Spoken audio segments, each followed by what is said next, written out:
တော်အသက်20ကျော်လာတဲ့အခါပတ်စံတဲ့အရေးကြီးတဲ့အရာတစ်ခုရှိတယ်ဆိုတော့ကိုသဘောပေါက်လာပါတယ်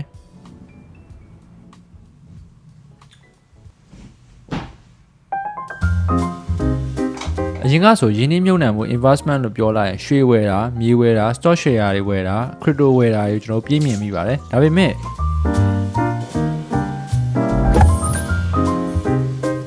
တကယ်တော့အကောင်းဆုံး investment ကျွန်တော်တို့ဒါတွေမဟုတ်သေးပါဘူး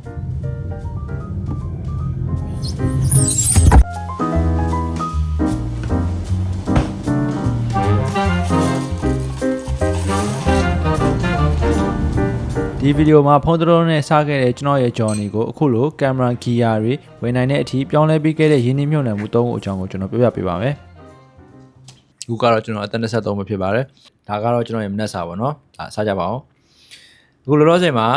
ထမင်းချက်တက်တယ်ပြီးတော့ခေါက်ဆွဲပညာပြုတ်တက်တယ်နောက်ပြီးတော့ခင်းနေပါလေချက်တက်တယ်အလွတ်တော့မရဘူးတက်တော့ကြည့်ပြီးတော့ချက်တာပေါ့နော်။ Okay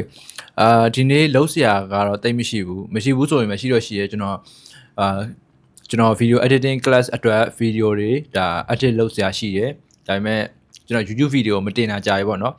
အဲ့တော့ YouTube video မတင်တာကြာတဲ့အကြောင်းရင်းကလည်းကျွန်တော်ဒီ class တွေ editing class တွေကျွန်တော် TikTok မှာလာပြီးတော့တောင်းဆိုထားတဲ့သူအများကြီးပဲပေါ့နော်အဲ့တော့ DM ကနေလည်းလာပြီးတော့ပြောကြတယ် comment မှာလည်းမေးကြတယ်ဆိုတော့ကျွန်တော် editing class တွေဖွင့်ဖို့စိတ်ကူးရသွားပါအဲ့အတွက်ကျွန်တော် class ဖွင့်ဖို့အတွက်ကိုကျွန်တော်ပြင်ဆင်နေတဲ့အတွက်ကျွန်တော် YouTube ဘက်ကိုမလှည့်နိုင်သေးရပါအခုကတော့ class လုပ်လို့ကတော့ပြီးသွားပြီအဲအကြောင်းကျွန်တော်အခု YouTube video လေးပြန်ရိုက်တာပါ Okay ဒါဆိုရင်ကျွန်တော်တခြားဟာတွေမပြောတော့ဘဲနဲ့ video လေးကိုစလိုက်အောင်ဘာမှမစားသေးဘူးဆိုတော့အားမရှိပဲနေမှာဆိုလို့Okay ပထမဆုံးတစ်ခုကတော့ကိုယ့်ရဲ့အုံနောက်ထဲမှာရင်းနှီးမြှုပ်နေတာပါအရင်ကဆိုရင်အချိန်တွေအားနေတာပေါ့နော်အားတဲ့အချိန်မှာကျွန်တော်ဖုန်းသုံးရင်းနဲ့ဘယ်လိုဖြစ်သွားလဲဆိုတော့ social media ပေါ် content တွေကို like ကြည့်ရပေါ့နော်ကြည့်ရင်နဲ့ဟိုအရင်မြတ်အဖက်မြတ် content တွေကြည့်မိပြီးတော့အချိန်တွေကုန်သွားတယ်ပေါ့နော်အချိန်ကုန်တယ်ဆိုတာကလည်းဟိုတရက်ကိုကြည့်လိုက်မယ်ဆိုရင် social media ခဏဖွင့်ကြည့်ပြီးတော့ဟိုကျွန်တော်အချိန်ပြန်ကြည့်လိုက်မယ်ဆိုရင်ဗျာ3နာရီ4နာရီလောက်က social media သုံးနေတဲ့အချိန်မှာဆိုခဏလေးရေကုန်သွားတာအဲ့တော့ဒီလိုမျိုးအချိန်ကုန်တာတွေတိလာတဲ့အချိန်မှာပေါ့နော်ကျွန်တော်ပထမဆုံးလုပ်ခဲ့တာကဒီကို consume လုပ်နေတဲ့ content တွေကိုပြောင်းပြီးတော့ကြည်လာတယ်ဒီပြောင်းပြီးတော့ကြည်လာတဲ့အချိန်မှာလည်းဒီ content တွေက social media ပေါ်မှာအကျိုးရှိတဲ့ content တွေလည်းရှိတယ်ဒါအကျိုးမရှိပဲဘာမှအရင်မြတ်အဖက်မြတ် content တွေလည်းရှိရပေါ့နော်အဲ့တော့ကျွန်တော်တို့တစ်ခါလေ content တွေဟိုကိုယ့်အတွက်အကျိုးရှိစေမယ့်ဟာတွေကြည်တယ်ဆိုပေမဲ့လည်းတစ်ခါလေကြာရင်ဒီလိုမျိုး content တွေပေါ်လာတဲ့အချိန်မှာအဲ့ဒီအကျိုးမရှိတဲ့ဘက်တွေကိုသွားပြီးတော့ကြည့်မိရပေါ့နော်အဲ့ဒီဟာလေးကိုကျွန်တော်ပြင်ခဲ့တယ်ပြင်ပြီးတော့ကိုယ့်အတွက်အကျိုးရှိမဲ့ content တွေကိုပဲအချိန်တက်လေးခွဲထားပြီးတော့ကျွန်တော်ကြီးပြတယ်နောက်ပိုင်းကျတော့ကျွန်တော်စာအုပ်တွေဖတ်တယ်ပေါ့နော်ဒါစာအုပ်တွေဖတ်ရင်းနေကနေကိုယ့်ရဲ့ mindset လည်းတဖြည်းဖြည်းနဲ့ပြောင်းလဲလာတယ်ပေါ့နော်အဲ့တော့ဒီစာအုပ်တွေလည်းဖတ်တယ်ကျွန်တော် YouTube ပေါ်ကနေကိုယ့်အတွက်အကျိုးရှိစေမဲ့ဒါကိုယ့်အလုံးနဲ့ကောတခြား level မှာကောပေါ့နော်တခြား level တွေကောဆက်ပြီးတော့ကျွန်တော် YouTube မှာဒါအကျိုးရှိစေမဲ့ကျွန်တော် content တွေပဲနောက်ပိုင်းကြည့်ပြပါတော့တယ်ဒီလိုမျိုးပေါ့နော်ကိုယ်စိတ်ဝင်စားတဲ့ပညာရက်တွေလေ့လာတဲ့အချိန်ဒီလိုမျိုးစာအုပ်စာပေတွေဖတ်တဲ့အချိန်မှာဆိုရင်ကိုယ့်ရဲ့ mindset တွေကောတခြားအပြောင်းလဲတွေကောဒါတိတာလာပါလိမ့်မယ်အဲ့တော့ဒါပထမဆုံးကျွန်တော်ပြောင်းလဲခဲ့တဲ့အချက်တစ်ခုပဲဖြစ်ပါတယ် Okay ဒါဆိုရင်နောက်ထပ်ခဏနော်ဘယ်တီးနေတော့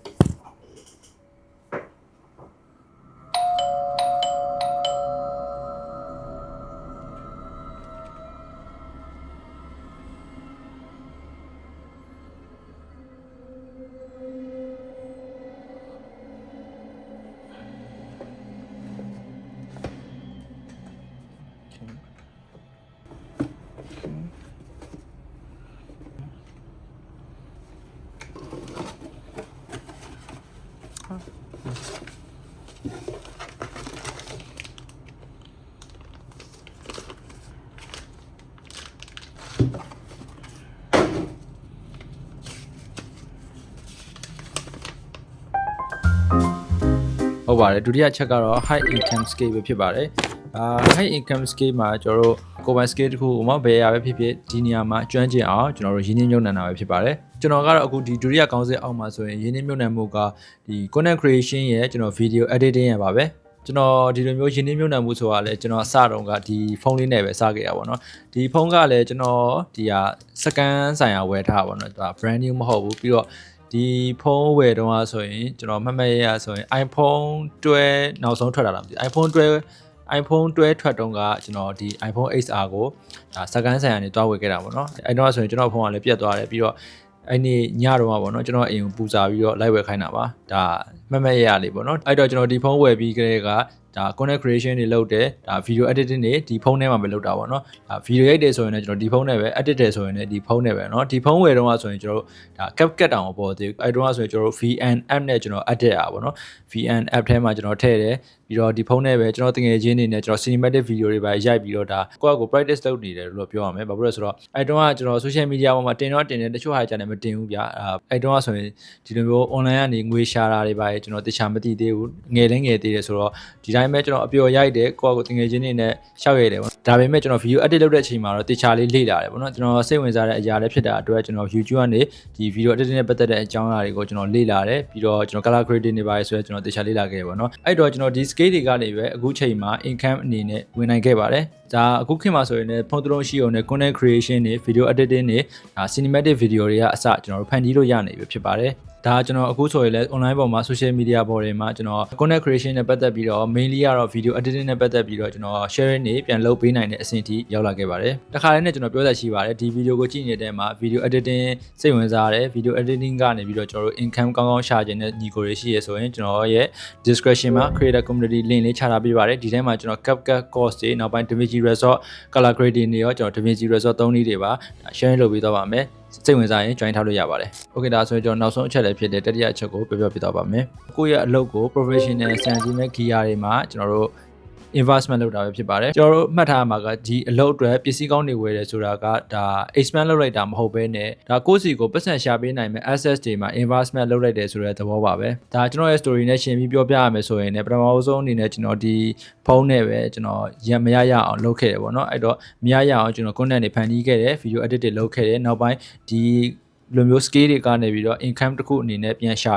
ပြီးတဲ့အချိန်မှာမှနောက်ထပ်ကို next level ရောက်စေမဲ့ gear တွေမှာကျွန်တော် investment လုပ်တယ်ပေါ့နော်ဒီ gear တွေဝယ်လိုက်တယ်ဆိုတာလည်းကိုယ့်အတွက်ဒါအဆုံးရှုံးတာမဟုတ်ဘဲနဲ့ဒီ gear တွေကိုသုံးချပြီးတော့နောက်ထပ်ဝင်ငွေတွေပို့ပြီးတော့ရှာနိုင်တယ်ပေါ့နော်ဒါကျွန်တော်ဆိုရင်လည်း foundation ကနေစပြီးတော့ဒီဖုန်းနဲ့ပဲ edit တွေလုပ်ခဲ့တယ် video တွေရိုက်ခဲ့တယ်ဆိုတော့အခုနောက်ပိုင်း camera တွေကျွန်တော်တို့ professional tools တွေကိုအသုံးပြုတဲ့အချိန်မှာဒါလွယ်လွယ်ကူကူနဲ့ foundation အခြေခံကောင်းခဲ့တော့ACC ပဲပေါ့နော်အဲ့တော့ဒီနေရာမှာပြောရရှိတာကအခြေခံ basic တွေကိုလည်းဒါပိုင်ပိုင်နန်လေးလုပ်ထားပါတော့အဲ့တော့အခြေခံ basic ကနေကျွန်တော်တို့ကောင်းကောင်းမွန်မွန်စပြီးတော့လေ့လာထားမယ်ဆိုရင်နောက်ပိုင်း professional level အထိ AC တွေကျွန်တော်တို့ဖြတ်တန်းလို့ရတယ်ပေါ့နော် Okay ဒါဆိုရင်ကျွန်တော်နောက်ဆုံးအနေနဲ့အသက်18ကနေ20ပတ်ဝန်းကျင်ဆိုတာကကိုပေါ့နော်အများကြီးရင်းနှီးမြှုပ်နှံမှုလုပ်ရမယ်အချိန်ကောင်းပဲဖြစ်ပါတယ်ဘာမှမရှိဘူးဆိုပြီးတော့လည်းကျွန်တော်တို့စိတ်မပြတ်နဲ့အခုလက်ရှိကျွန်တော်တို့